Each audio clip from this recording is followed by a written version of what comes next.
Hey guys, so I just finished installing this RainPoint watering system that was sent to me to review. I'm going to show you how to set it up, and there's a couple of things you should know about it. So this is the main unit right here. So this is a pump. It's going to pump water from a water reservoir that you have to provide, and it'll connect to your Wi-Fi network. So you can download the RainPoint app on your phone. You can turn it on manually. So right now it's pumping, and you can set up a schedule so it'll water automatically. So you can see the pump is on right now. It's pulling water out of this reservoir, which you have to provide yourself through the included tubing.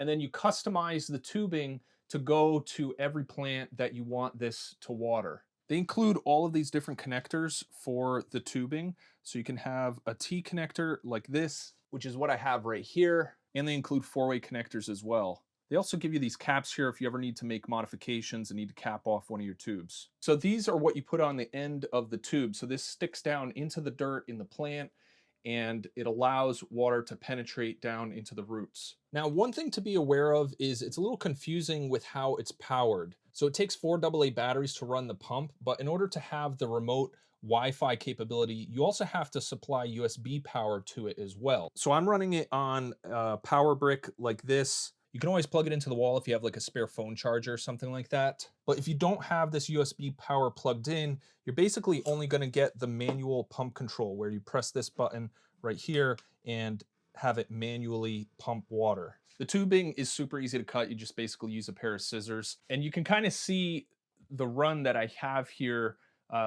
There's basically enough tubing to do this, but you can always get more tubing. So you just want to make sure that you're able to power this with the USB in order to use the Wi-Fi kind of scheduling features of the pump. And you want to make sure the water reservoir is lower than the pump and the plants in order to reduce the risk of overwatering and siphoning all the water out of your container. So I love that I'm able to just set up an automatic schedule. It tells me when the next time it's gonna be watering the plants. And so I don't have to check on these plants as often as I would have if I had to manually water these every day. There's also some additional smart scheduling features where you can incorporate the weather into when it wants to water it. So while there are no like sensors to indicate when the soil is dry, you can use your local weather to determine when you need to water your plants. So that's really cool. So overall, I think this is an awesome tool to kind of reduce your chore load on a daily basis